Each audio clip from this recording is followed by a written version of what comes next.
Hello student, कैसे हैं आप सब। एक बार पुनः से कोचिंग क्लासेस पर स्वागत है। उम्मीद करता हूं आप सब अच्छे होंगे, मस्त होंगे, बेहतर होंगे। आपकी पढ़ाई भी बेहतर चल रही होगी। प्यार से मुस्कान भरी क्लास में आज अपन चर्चा करने वाले हैं बायो सेवर्ट का नियम। मुस्कुराते रहिए, अंत तक देखते रहिए, मजा तभी आएगा जब आप पूरा लेक्चर देखेंगे। और हाँ, पहली बार आए तो प्लीज यार सब्सक्राइब भी कर लेना। और थम्स अप तो यार आम चीज है, बार बार कहने की आवश्यकता ही नहीं पड़नी चाहिए। तो चैप्टर का नाम है गतिमान आवेश और चुंबकत्व, जिसमें सेकेंड लेक्चर लेकर आ चुका हूं बायो सेवर्ट का नियम। चैप्टर 4 चल रहा है, क्लास 12 फिजिक्स का। लेक्चर फर्स्ट में हमने चर्चा किया था कि भाई सबसे पहले एक अरिस्टो नामक वैज्ञानिक आए, है ना, और भाई साहब उन्होंने बताया कि एक चालक तार है। इस चालक तार में यदि हम धारा बहा दें तो इस चालक तार के चारों ओर चुंबकीय क्षेत्र उत्पन्न हो जाता है, जिसे चुंबकीय प्रभाव कहते हैं। इसके बाद एम्पियर के तैरने का नियम, यानी एम्पियर जी आए और तैरने के नियम के आधार पर इसमें चुंबकीय क्षेत्र की दिशा बता दी। इसके बाद स्क्रू यानी पेंच का नियम आपने पढ़ा, मैक्सवेल का पेंच नियम। दाएं हाथ का नियम कि चालक तार को इस प्रकार पकड़ें कि जो आपका अंगूठा है धारा की दिशा पे हो, तब हमारा जो उंगली मुड़ रहा है उधर चुंबकीय क्षेत्र की दिशा। इसके बाद दाएं हाथ की हथेली का नियम आ गया कि भाई साहब यदि अंगूठा धारा की दिशा को और जो हमारा उंगली है उस बिंदु को इंगित करे जहां पर हमें चुंबकीय क्षेत्र की तीव्रता निकालनी है या चुंबकीय क्षेत्र की गणना करनी है, तब इसकी जो दिशा है, चुंबकीय क्षेत्र की दिशा है, वो लंबवत हथेली के बाहर की ओर होगी। भाई हमने क्या कहा, अंगूठा धारा की दिशा को, उंगली उस बिंदु को इंगित करे जिस बिंदु पर चुंबकीय क्षेत्र की तीव्रता निकालनी है, तब जो हमारा हथेली है इसके बाहर लंबवत चुंबकीय क्षेत्र की दिशा होगी। ये सब चीज हमने पहले वीडियो में देखा था। और आज हम पढ़ने वाले हैं बायो सेवर्ट का नियम। तो सब लोग तो भाई साहब दिशा बता दिए कि हाँ इधर हम इस आधार पर इधर मतलब दिशा बता सकते हैं, जैसे एम्पियर के तैरने के नियम के आधार पर दिशा बताया गया कि इधर दिशा होगी। मतलब आपका मैक्सवेल का जो स्क्रू पेंच नियम, उसमें भी दिशा बता दिया गया। और प्यारे बच्चों, जैसे धारा ऊपर है तो दिशा ऐसी होती है, ये सब चीज हमने चर्चा कर लिया था। इसके बाद आपके भाई मैक्सवेल के बाद दाएं हाथ की हथेली का नियम भी बता दिया गया। अब बायो सेवर्ट के नियम के आधार पर इसकी आवश्यकता क्यों पड़ी कि भाई ये तो बता दिया गया कि इस ओर एक बिंदु है जहां पर हम तीव्रता निकालेंगे, लेकिन हम चुंबकीय क्षेत्र की तीव्रता जो है निकालना चाहें या चुंबकीय क्षेत्र की गणना करना चाहें, तो फिर हम किस वैल्यू के आधार पर उस बिंदु पर चुंबकीय क्षेत्र की तीव्रता निकाल सकते हैं या चुंबकीय क्षेत्र की गणना कर सकते हैं। उसके लिए नियम बनाया भाई साहब कौन ने, आपके फिलिप्स सेवर्ट थे और बायो बैप्टिस्ट, ठीक है ना। कौन कौन थे, जीन बायो बैप्टिस्ट, यहां पर मैं कोष्टक में लिखता हूं कौन कौन, Jean Bio Baptiste, Jean Bio Baptiste, Baptiste और फिलिप्स सेवर्ट, ठीक है। कौन भैया, फिलिप्स, फिलिप्स सेवर्ट। ये दो भौतिकविद थे जिन्होंने इस नियम का प्रतिपादन किया। बायो सेवर्ट के देखो यहां पर दो नाम है ना, एक बायो एक सेवर्ट। लोग समझेंगे बायो सेवर्ट एक ही का नाम होगा, ऐसा नहीं, सरनेम ले लिया गया। जैसे जीन बायो बैप्टिस्ट तो इनका बायो जोड़ दिया गया, फिलिप्स सेवर्ट इनका सेवर्ट। इन दोनों ने मिल करके भाई साहब किसी चालक तार में धारा प्रवाहित करते हैं तो उससे कुछ दूरी पर एक बिंदु है, उस पर चुंबकीय क्षेत्र की गणना करने के लिए एक फार्मूला का निर्माण कर दिया। अब डायग्राम बनाते हैं बेहतर रूप से। तो एक छोटा सा डायग्राम बनाएंगे, जरा देखिएगा बच्चा लोग। बोला कि हमारे पास एक चालक तार है, एक चालक तार है और जिसकी लंबाई हम मान के चलते हैं, क्या मान लें, L है ना। तो आप जो भी मानना चाहो, हम मान लेते हैं L है, ठीक है। एक चालक तार है जिसकी लंबाई L है। अब इस चालक तार में कौन सी धारा बह रही है, I धारा बह रही है। कोई दिक्कत, ओके सर। अब इस चालक तार से कुछ दूरी पर एक बिंदु P है, एक बिंदु P है जिस पर हमें चुंबकीय क्षेत्र की तीव्रता निकालनी है। अब ये चालक तार है और यहां पर एक छोटा सा अल्पांश ए बी मान लेते हैं, एक छोटा सा अल्पांश ए बी मान लेते हैं और इस अल्पांश की लंबाई dl मान लेते हैं। अल्पांश की बात कर रहे हैं, एक छोटे से क्षेत्र के लिए बात कर रहे हैं। और बता दिए कि जो चालक तार है इससे r दूरी पर एक बिंदु P है। कितना दूरी पर, r दूरी पर एक बिंदु P है। तब इस अल्पांश को बिंदु P से मिलाने वाली रेखा और चालक तार के बीच कोण यदि हम माने तो थीटा है। कितना है? थीटा है।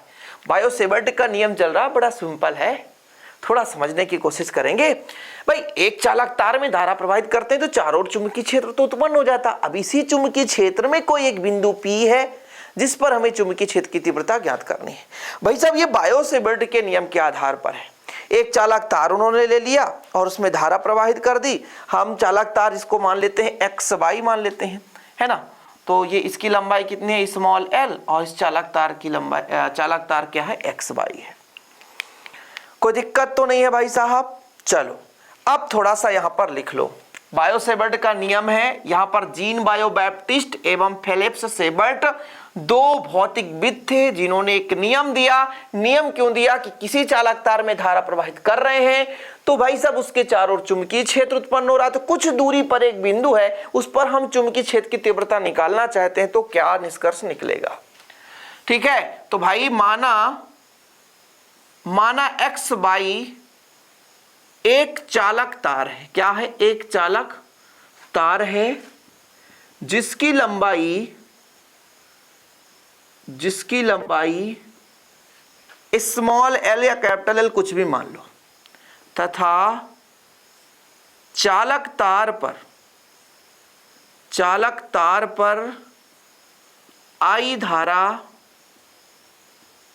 I धारा प्रवाहित हो रही है। ठीक है, ये तो हमने भाई कह दिया भाई, हाँ यार चालक तार पर धारा प्रवाहित हो रही है। ठीक है, चलो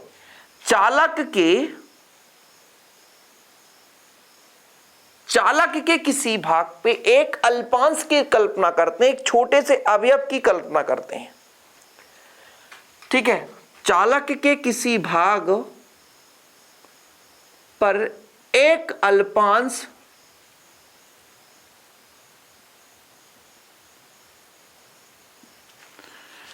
चालक के किसी भाग पर एक dl लंबाई का अल्प अवयव या अल्पांश की कल्पना करते हैं। अल्पांश की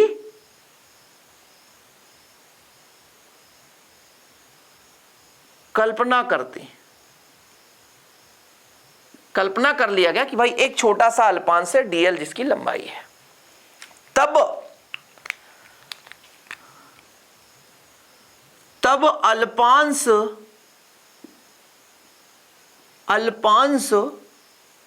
dl से r दूरी पर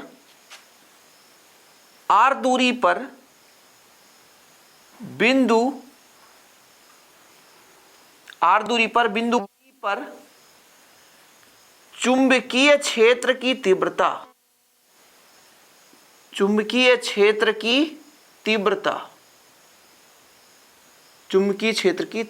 dV। ठीक है, चुंबकीय क्षेत्र की तीव्रता dV। यहां तक समझ में आया? मैंने क्या कहा? एक चालक तार है XY है जिसमें हम यदि बात करें तो धारा की, जिसकी लंबाई स्मॉल l हमने मान लिया, इसमें धारा I बह रहा है। इसके किसी भाग में एक अल्पांश की कल्पना कर लिए। इस अल्पांश से r दूरी पर एक बिंदु P है जहां पर चुंबकीय क्षेत्र की तीव्रता, ये किस पर निर्भर करता है ये हम नहीं बता रहे हैं, ये किसने बताया? बायो और सेवर्ट ने। दो भौतिकविद थे, बैप्टिस्ट और फिलिप्स। ठीक है, कौन कौन? बैप्टिस्ट और फिलिप्स, ये दो थे भाई साहब। इन्होंने बताया, क्या बताया? जो आपका चुंबकीय क्षेत्र की तीव्रता है वो आपके अल्पांश के समानुपाती है, यानी जो अल्पांश है उसके समानुपाती है। यानी अल्पांश यानी चालक तार की लंबाई पर डिपेंड करेगा। हमने अल्पांश माना तो अल्पांश को लेकर चलेंगे, पूरे को मान लेते तो पूरे को लेकर चल लेते।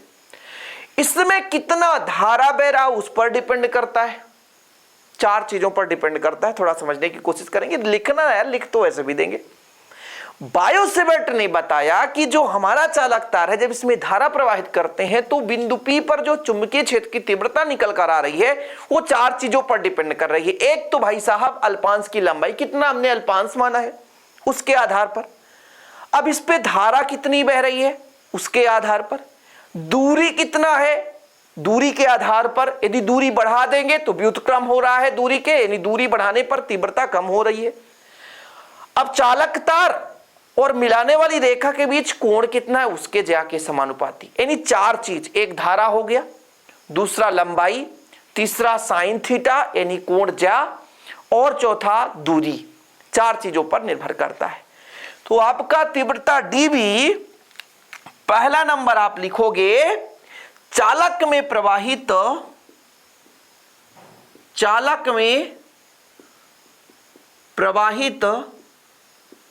धारा के अनुक्रमानुपाती, चालक में प्रवाहित धारा के अनुक्रमानुपाती होती है। अर्थात बच्चा लोग डीबी समानुपाती आई। दिख रहा है क्या? अर्थात डीबी समानुपाती आई। दूसरा नंबर क्या है? चालक तार के अल्पांश, जो अल्पांश आपका डीएल है, यानी चालक तार के अल्पांश डीएल के अनुक्रमानुपाती होता है, या यहां पर लिख सकते हैं अल्पांश डीएल के अनुक्रमानुपाती।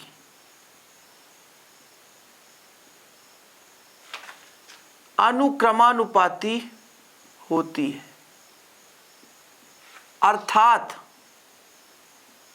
अर्थात जो डीबी है वो समानुपाती है डीएल के।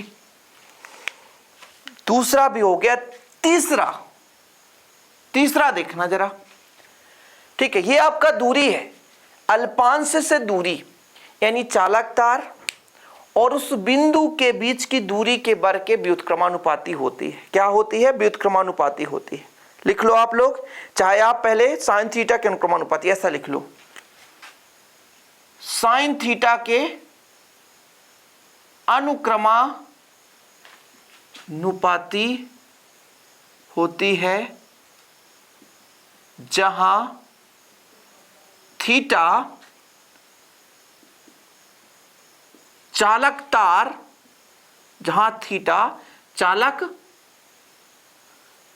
चालक तार व बिंदु P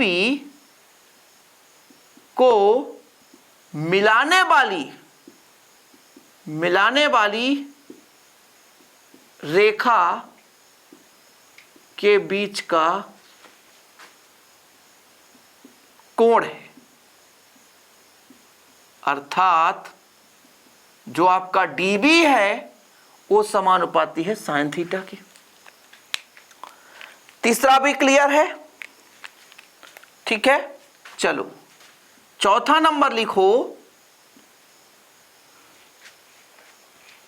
चौथा नंबर लिखो अल्पांश व, हमने अल्पांश हर जगह माना इसलिए अल्पांश लेकर चल रहे हैं, या धारा अवयव भी आप ले सकते हो, कुछ बुक में मिलता है धारा अवयव।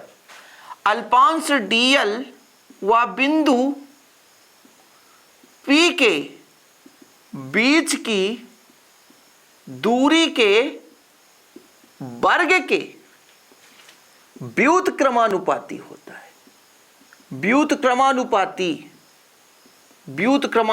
होता है।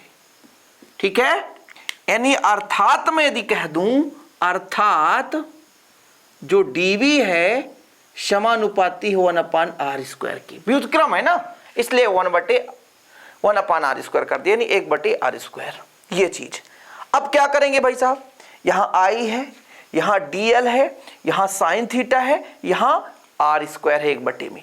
उपरोक्त चारों को यदि मिला दें, उपरोक्त चारों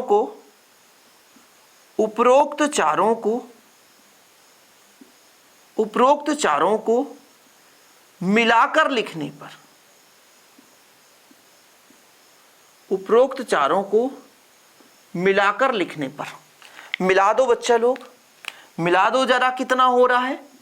ठीक है सर, समानुपाती तो समानुपाती, यहां आई है, सही बात है आई है, यहां डीएल है, यहां डीएल है, यहां साइन थीटा, जी हां साइन थीटा, डिवाइड में r² तो r²। ठीक है, ओके। अब जब हम समानुपाती हटाते हैं तो एक के नियतांक लग जाता है और डीएल साइन थीटा बटा r²। ये हमारा प्यारे बच्चों एक प्रकार से बायो सेवर्ट के नियम के आधार पर चुंबकीय क्षेत्र की तीव्रता निकल कर आ गई। कंडीशन जो भी आगे लगाएंगे, कंडीशन जो भी आगे लगाएंगे, लेकिन ये जो आपका है भाई साहब, ये चुंबकीय क्षेत्र की तीव्रता निकल कर आ गई बायो-सेवर्ट के नियम से। हमने x/1 चालक तार ले लिया था जिसकी लंबाई स्मॉल l है, इसमें धारा I बहा रहे हैं। अल्पांश की कल्पना करें, इससे r दूरी पर एक बिंदु P है, कोण थीटा है। तब यहां से हम इतना निकाल कर ले आए हैं। बिल्कुल निश्चिंत होकर के स्क्रीनशॉट ले लें। आपको 10-15 सेकंड का समय देता हूं। थोड़ा सा और बचा है, थोड़ा सा और बचा है।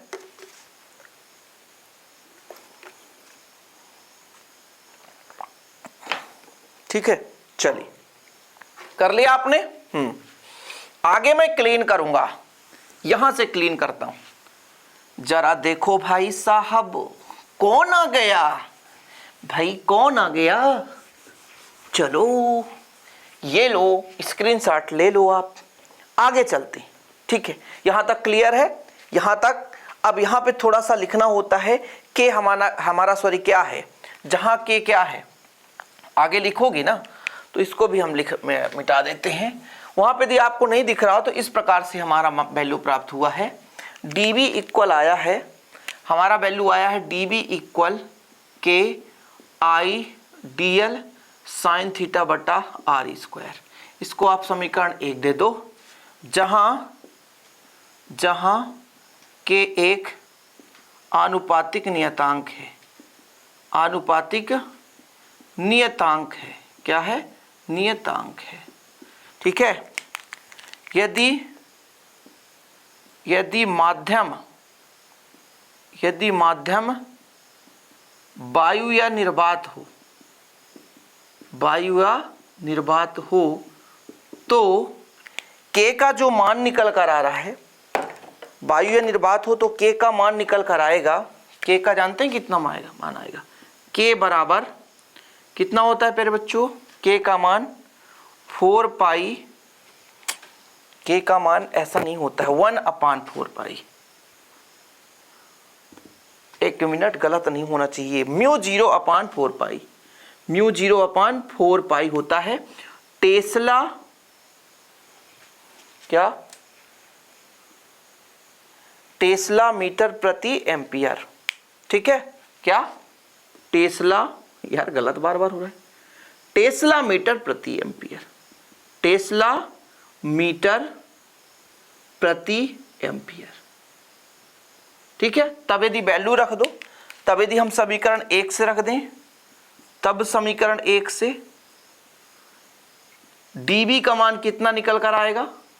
म्यू 0/4 पाई आई dl साइन थीटा बटा आर स्क्वायर। ये हमारा बायो-सेवर्ट का नियम है, यही हमारा बायो-सेवर्ट का नियम है। स्क्रीनशॉट ले लो, ठीक है, स्क्रीनशॉट ले लो। किंतु यदि मैं यहां से म्यू 0 बराबर का हूं तो आप कहोगे सर इसका मल्टीप्लाई कर दो, तो इसका एक वैल्यू आता है 4 पाई इंटू 10⁻⁻7 टेस्ला मीटर प्रति एम्पियर। सही है ना? तो यदि इसका वैल्यू यहां पे रख दूं मैं, म्यू 0 के जगह 4 पाई से 4 पाई कट जाएगा, तब dB बराबर आ जाएगा 10⁻⁻7 आई dl साइन थीटा बटा आर स्क्वायर। ये भी एक क्या है? चुंबकीय क्षेत्र की तीव्रता है। ये भी एक क्या है? चुंबकीय क्षेत्र की तीव्रता है बच्चा लोग। क्लियर है? और यदि आप इतना कर देते हैं तो फिर आपको कोई नहीं रोक सकता। इसका यदि मात्रक लिखना है तो लिख देना टेस्ला। चुंबकीय क्षेत्र की तीव्रता का मात्रक क्या आ जाएगा? टेस्ला आ जाएगा। तो बायो-सेवर्ट का नियम इतना ही है और आगे कुछ नहीं करना है। अब यदि इसकी विशेषताएं, तो भाई साहब ये जो बायो-सेवर्ट का नियम है वो कूलाम के नियम के अनुरूप है, कूलाम के नियम के अनुरूप है। थोड़ा सा कंडीशन बता देता हूं, स्क्रीनशॉट ले लो। ले लिया आपने? ले लिया ना? ये क्लियर है आपका? जहां तक क्लियर है टेस्ला, ये भी समझ में आ गया होगा। अब थोड़ा समझो। अब थोड़ा सा आप लोग विशेषताएं लिखना चाहो तो लिख लेना, और एग्जाम में कभी आज तक ना पूछा गया है और ना पूछा जाएगा, लेकिन फिर भी आप आगे चलकर कंपटीशन की तैयारी करेंगे। तो भाई जिस प्रकार से कूलाम का व्युत्क्रम वर्ग का नियम था, ये विशेषताएं लिखा रहा हूं, तो जो आपका बायो सेवर्ट का नियम है स्थिर वैद्युतिकी में कूलाम के नियम के अनुरूप है। ठीक है, यानी यह नियम स्थिर वैद्युतिकी में, यह नियम स्थिर वैद्युतिकी में कूलाम के नियम के अनुरूप है। कूलाम के नियम के अनुरूप है। लिख लो बच्चा लोग, किसके नियम के अनुरूप है? कूलाम के नियम के अनुरूप है।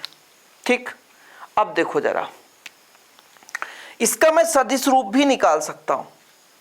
सदिश रूप कैसे निकालूंगा? थोड़ा सा मैं सदिश रूप बता देता हूं। कुछ बच्चे आगे चलकर कंपटीशन की तैयारी करेंगे, उनके लिए IIT JEE जो तैयारी करते हैं, नीट के बच्चे, है ना। और वास्तव में dV बराबर कितना आ गया हमारा? 10⁻⁻7 है I dl sin थीटा बटे r स्क्वायर। यदि मैं ऐसा कर दूं, देखो जरा, यदि मैं 10⁻⁻7 ही रहने दूं, I रहने दूं, dl रहने दूं, यदि r का ऊपर गुणा करा तो r का नीचे भी कर सकता हूं, और ये sin थीटा हो गया। ठीक है, अब आपने पढ़ा है A क्रॉस B पढ़े हो, AB साइन थीटा। ये आप कब पढ़े सर? 11th क्लास के फिजिक्स में पढ़े।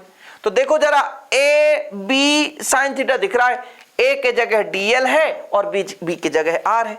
तो आप ऐसा भी लिख सकते हो, 10⁻⁻7 I रहने दो, dl वेक्टर लगा दो, इंटू r वेक्टर लगा दो, बटा r³।